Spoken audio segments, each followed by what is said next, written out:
புனிதமிகு ரமலான் மாதத்தை முன்னிட்டு சென்னையில் நோன்பிருக்கும் இஸ்லாமிய பெருமக்கள் 1000க்கும் மேற்பட்டோருக்கு கழக பொதுச் செயலாளர் புரட்சித்தாய் சின்னம்மா ஆணைக்கிணங்க கழக நிர்வாகிகள் உணவு வழங்கி மகிழ்ந்தனர். இஸ்லாமியர்களின் ஐம்பெரும் கடமைகளில் ஒன்றான புனித ரமலான் நோன்பை முன்னிட்டு தமிழகம் முழுவதும் இஸ்லாமியர்கள் நோன்பு கடைபிடித்து வருகின்றனர். அவ்வாறு நோன்பு கடைபிடிக்கும் இஸ்லாமியர்களுக்கு கழக பொதுச் செயலாளர் புரட்சித்தாய் சின்னம்மா ஆணைக்கிணங்க உணவு வழங்கப்படுகிறது.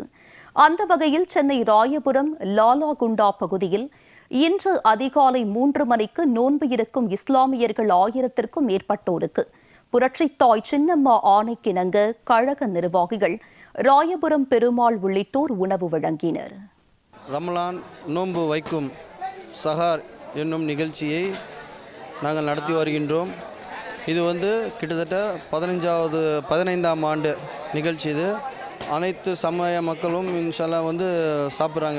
இதில் ரொம்ப பெரிய விஷயம். இது நோன்பு வைப்பதற்கான அறுசுவை உணவு இன்ஷால்லா நம்ம செஞ்சு நம்ம எல்லாம் போட்டுட்ருக்கோம்.